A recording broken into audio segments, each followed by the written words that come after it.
Les gars, on va regarder un petit peu le prix du Bitcoin par rapport à la rentabilité des mineurs. Ensuite, on ira voir un petit peu l'échange, écoutez bien, de mains faibles aux mains fortes. Donc, les retail qui n'ont pas beaucoup d'expérience, qui vendent, et les whales qui accumulent. On verra également sur ce week-off market structure qu'il nous reste encore une belle impulsion qui nous donnerait une target de prix incroyable. Hein. On ira voir ensemble les possibilités.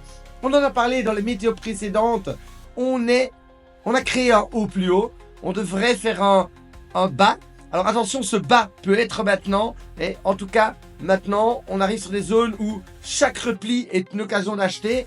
On ira voir ça en détail. Ensuite ici, c'est juste magnifique. On a cette grande trendline. Ça résiste, ça résiste, ça résiste. On casse, on pull back. Et là, c'est le bounce. On ira voir ça en détail. Et ensuite, on ira également voir un petit peu les stochastiques sur du monthly et voir un petit peu les possibilités de pump qui s'offrent à nous dans les prochaines semaines. Les amis, restez bien connectés. On démarre tout de suite.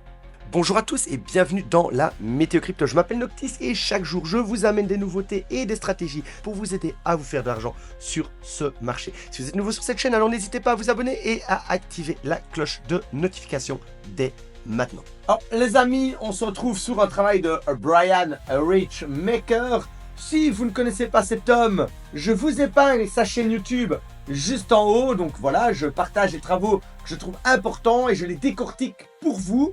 Donc ici les gars, on a le prix de break-even cost, là, donc le coût break-even des mineurs. Donc c'est-à-dire que à partir du moment où le Bitcoin arrive là-dessus, quand les mineurs print du Bitcoin, ils ne gagnent pas, ils ne perdent pas. Ils sont à break-even. Et on voit qu'à chaque fois qu'on touch dessus, on pump, on touch, on pump, on touch, on pump, on touch, on pump, on touch, on pump. On vient de toucher.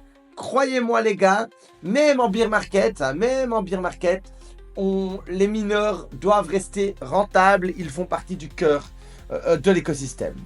Ici, c'est très intéressant. On a en haut ici, regardez, les whales, en dessous, la retail. En bleu, ça veut dire qu'ils accumulent.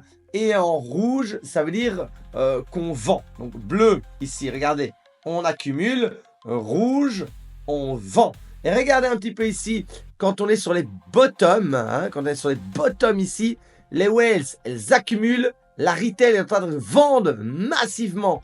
Ce qui est dingue ici, c'est quand on part avec les élections de Trump, vous avez toute la retail ici qui est full bleu en train d'acheter et vous avez toutes les whales qui sont en train de vendre massivement jusqu'à pousser le prix plus bas. Alors il y a tout le monde qui vend, c'est pour ça que ça crache. Et là on est en train de repartir, les retail continuent à vendre alors que les whales sont en full bleu. Donc elles sont en train de commencer à réaccumuler pour le prochain départ, les amis. Putain de merde. Alors, ici, nous avons le Wyckoff Market Structure. C'est une des bases que mes mentors m'ont appris. Et on la décortique. On a le Start Accumulation Phase. Bam, on part. Ensuite, on a une réaccumulation ici. Et ensuite, on part avec le pullback. Ici sur le graphique. Et on remonte vraiment dans la distribution phase. On est vraiment en l'air. Ça peut même être encore plus violent comme ceci. Et aller vraiment vers les 300 000, 400 000. Vous savez que ce sont mes targets. Mais pour moi, il reste vraiment le plus joli, le plus gros est à faire ici sur ces découvertes de prix. Vous savez que justement, la rareté du Bitcoin peut créer vraiment une euphorie extrême.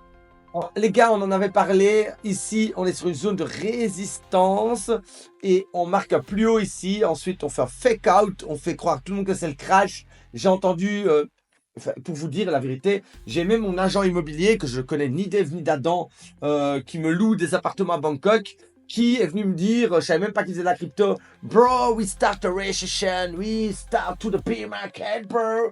Et je me suis dit, mais il me veut quoi lui? Je savais même pas qu'il faisait de la crypto. Et moi, je me suis dit, waouh, ultime bottom zone. Depuis, on est reparti. Personne n'y croyait ici.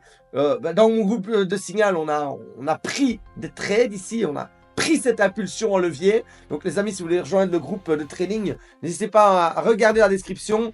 Envoyez-moi team dans les commentaires, envoyez-moi team sur le lien épinglé. Donc ensuite on est remonté. Alors c'est vrai qu'ici, dans le groupe de Signal, on s'est un petit peu fait casser la gueule ces derniers jours. C'est normal, on ne peut pas gagner tout le temps.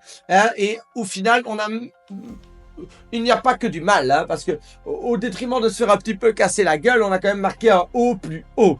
Voilà. Alors, est-ce qu'on a atteint le... Voilà. Normalement, on doit faire un bas plus haut. Donc, on doit redescendre, mais on ne doit pas redescendre plus bas que ça. Et vous savez que ce bas, il peut arriver maintenant. Hein.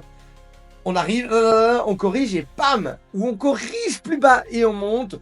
Mais en tout cas, les amis, voyez cette correction, si elle arrive, comme vraiment une occasion de renforcer ses positions et non pas une occasion de penser à des targets vraiment faibles. Et pourquoi ne pas penser à des targets faibles? Eh bien, grâce à ce graphique. Regardez ici, on a l'ancien bull run. On tape une fois, on tape deux fois. On creuse dans la vallée de l'humidité. On revient plusieurs années après. On retape une fois, on consolide et on s'échappe. Et là, on vient de retaper dessus. On est en acceptation. Ça sert de bounce, ça sert de point d'impact pour relancer la tendance. Donc les amis, non, non, non. J'ai entendu encore aujourd'hui des gens qui me disaient qu'on pouvait aller à 60 000. Non, on ne va pas retourner s'installer en dessous de cette ligne. C'est presque impossible. Rester en 3 weekly, monthly, regardez la beauté de voilà l'acceptation. Ceci, c'est une acceptation. Et quand on va breakout plus haut, ce sera une validation, une confirmation. Et on lancera la suite des hostilités, les amis. C'est incroyable à voir. Alors ici, les gars, les stochastiques en monthly, alors on n'est pas sur des stochastiques en daily, sont au bas du bas. On lance tout ça de run. Ensuite, on stabilise un peu et on recroise ici et on relance tout ça de run. Ensuite, on corrige et on recroise et on part. Et là, on revient carrément sur les stochastiques aussi bas qu'au départ du bull run. Et après le crash FTX, on revient sur ces mêmes niveaux. Donc si ça crosse, on pourrait refaire encore tout ça vers le haut. Donc aller vraiment sans problème. Vous savez bien mes targets, les 300, 400, 500 000 $. Les amis, je n'ai rien de plus à ajouter sur cette météo. J'espère que vous avez apprécié cette vidéo. Et je vous dis à demain pour une nouvelle météo.